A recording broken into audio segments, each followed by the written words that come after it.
Greetings and salutations, my friends. Welcome to another Premier League guide. Today we are looking at Tottenham Hotspur, who, as of recording this, have just thumped Real Madrid 3-1. So they're probably not too bad. So in these guides, we're going to look at the team, sort of see what areas we need to look on improving and purchases, maybe a few players we can sell. We're also going to look briefly at tactics and dynamics and finances, see how much money we got to spend, also see if there's any really good youth talent that we can hopefully come through the ranks. You know, Tottenham have had some, like the likes of Harry Winks and other good players that have come through recently. So finances wise, Tottenham are sitting pretty here, 300 million in the bank, 65 million to spend on players and 150 grand in wages. If we look at debt, we do know there's a massive amount of debt because that's because of the new stadium, which is in the game. I believe it should be in the bloody game. So they're due to move into their 61,000 capacity new White Hart Lane because, you know, they're really clever with names, on the 1st of July. So the start of next season, which is fantastic. Now let's have a look at what the board expect us to achieve this season. Europa League, I think that's doable. FA Cup final, they don't care about the League Cup. Champions League, first knockout round. Well, without looking at the team, I think that's going to be doable. Next up, we'll have a quick look in staff, just to see if we need... Yeah, okay, we have a lot of space for staff and a lot of improvements needing to be made, especially to the medical side. But if we look on the team report, we've got lots of good stuff going on. But then if we look at the weaknesses, lack quality at centre-back, lack quality at left wing-back, overall depth, so just a small squad. There is kind of not enough leadership. It might be worth paying attention to the low levels of aggression and commitment. And have you met Dele Alli? Have you seen him? This isn't the best squad in terms of jumping. Room for improvement on the coaching side, which we looked at before. So let's have a look at that squad then. We're not going to go through every position, but we're just going to, or every player rather, just look at overall positions, see where we can spend that, what was it, £65 million. So in goal, Hugo Lloris, great first choice. You don't have to worry about that for a few years. And Michel Vaughan's a decent backup, so we can give a big tick to that. That's done. In centre-back, we have Alderweireld and Vertonghen, who are head and shoulders the best two centre-backs at the club. The issue is after that. Now, if we remove some of these youngsters that they've kind of used as sort of filler, like, a 3-star potential youngster, he's not in the first team, is he? Go away. He's decent. Kyle Walker-Peters will move as well. He's not ready for first team action. I just want to sort of strip out anybody that's, you know, very young, that's not ready for the first team, just so we get a better idea. So we've got Vertonghen and Alderweireld, very, very good. Then we've got Davinson. He's got a surname. That's what's going on. Who's a decent youngster.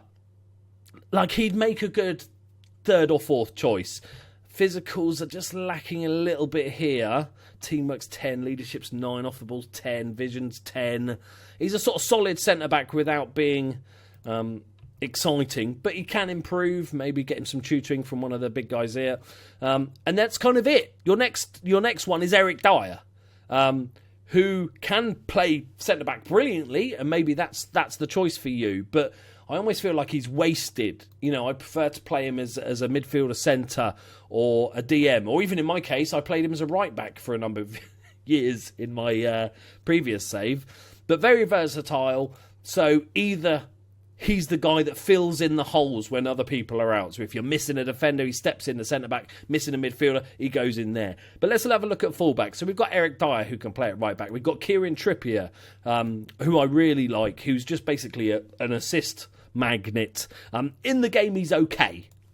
For this level of team, he's all right. But we've got the new signing, Serge Aurier, in now as well, who's better. So right-back, we're all good here. We've got 3 really good right-backs. At left-back, we've got Danny Rose, who starts the game injured for 4 months. Remember, that is a long one. But he's a very, very good player. Good attacking wing-back option. And we've got Ben Davis as the backup, who I think's a pretty solid backup. He's lacking a little bit of pace. I do like my full-backs to have good pace acceleration, natural fitness and stamina. Stamina's decent. Pace is He's not the quickest, but he'll do as a backup.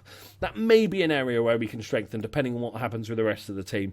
Then we've got defensive midfield. We've got Victor Wanyama, who's a brilliant, solid player. We've got the young guy, Harry Winks, who prefers to play as a deep line playmaker, who could become a very, very good player. He needs game time, though. If you're not going to give him game time first season, loan him out to somebody who's going to play him every week. He's 21, needs to be playing. Then we've got another sort of favourite of mine, Moussa Dembele, who's an absolute beast of a man. I've tried to sign him multiple times in FM, and he never wants to come. So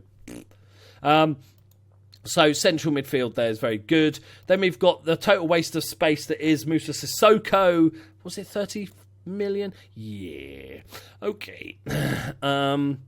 Who's a right winger and central midfielder-ish, who's all right.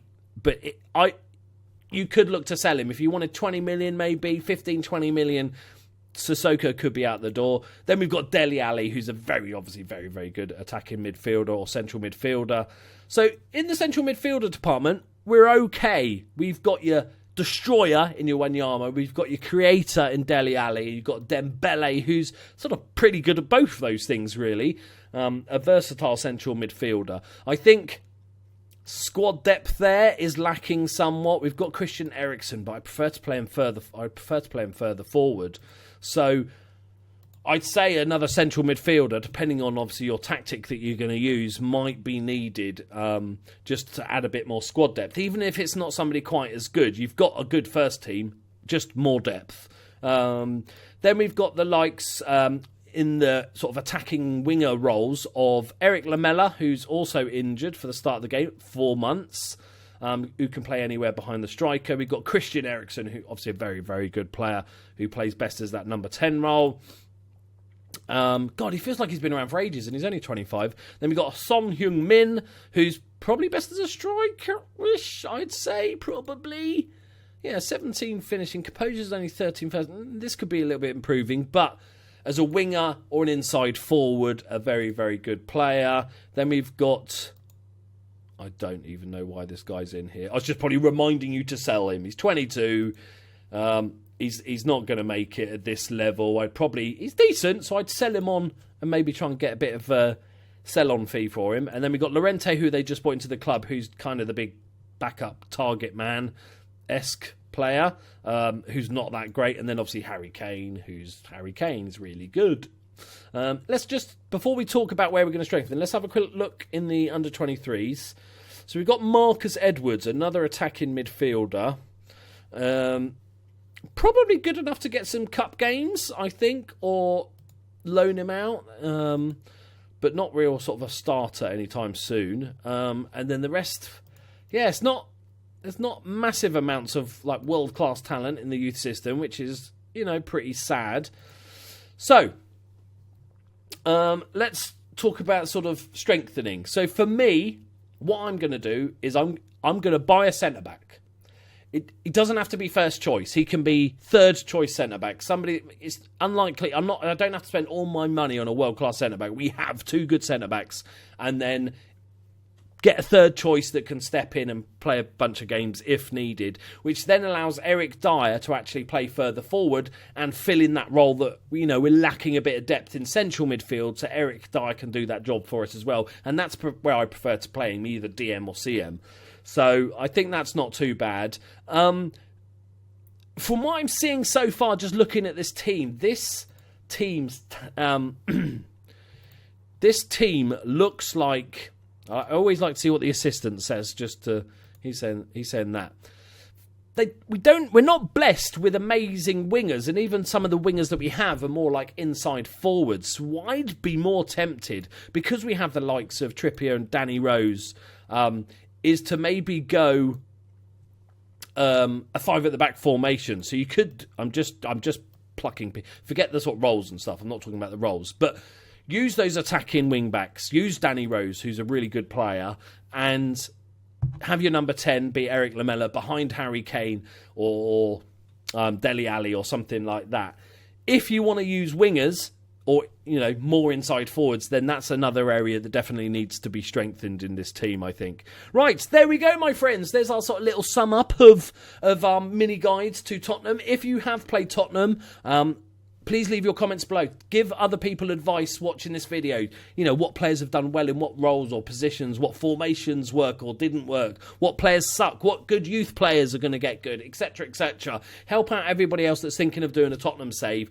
Thank you very much for watching, guys. Please go and check out all my other FM18 stuff. I've got plenty of content available. Let's plays, experiments, lots more guides coming soon. So thank you very much for watching, guys, and I'll see you in the next one. Bye-bye.